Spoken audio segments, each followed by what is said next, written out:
How to install the FTP client Filezilla on Windows. Go to the official website of Filezilla.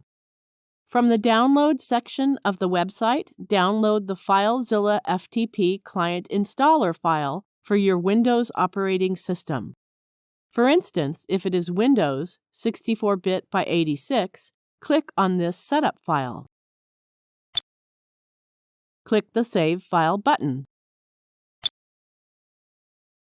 Now open the folder containing the downloaded file, and double-click on the file to run it.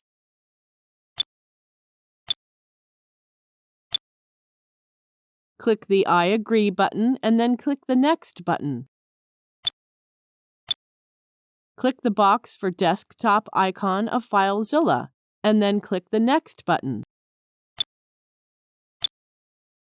Choose the destination folder and then click the Next button.